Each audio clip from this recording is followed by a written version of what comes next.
Земляк Джей Лимо, известный нам как Биг Сом, рассказал о выходе нового альбома. После 3 лет молчания рэпер решил поэкспериментировать со звучанием и найти новые направления для своего творчества. Вспышка эмоций, свет воедино, и что-то неземное нас объединило.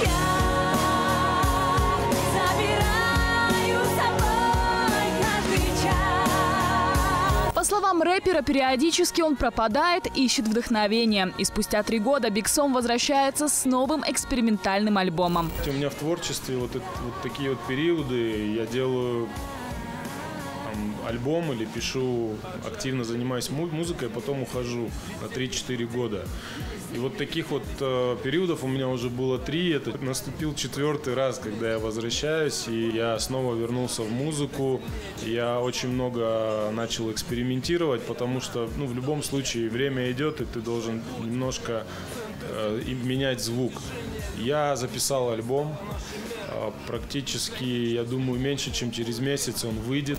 Последний трек, видимо, сбил фанов с толку. Ведь от отца казахстанского хип-хопа ожидаешь услышать неповторимый бит и флоу. Но Биг Сом решил двигаться вперед и покорять новые творческие вершины. Люди ожидают от меня определенной музыки, определенной подачи. Вот этот переходный период, он как раз-таки мне даст возможность самому понять, в каком дальше направлении я буду двигаться. Несмотря на перерывы в творчестве, рэпер пристально следит и за новой школой. Из последнего, что я слышал, вот Асха Принц, нельзя назвать его как бы новичком, но вот его релиз очень мне понравился.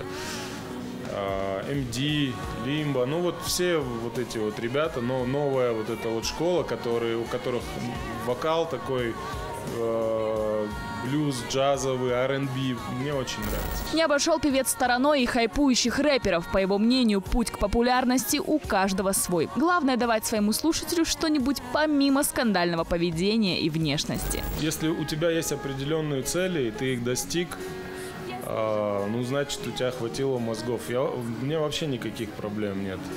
Вот есть такой исполнитель Gun West, да, допустим. Вот вы не знаете, у него там по 20 миллионов просмотров уже клипы, более того, он из Октау. То есть парень из Октау, который в Black Star 2 или 3 раза пытался попасть, не мог, его музыка нафиг никому не нужна была. Но он все-таки нашел свой стиль и вот этой эпатажностью привлек к себе внимание.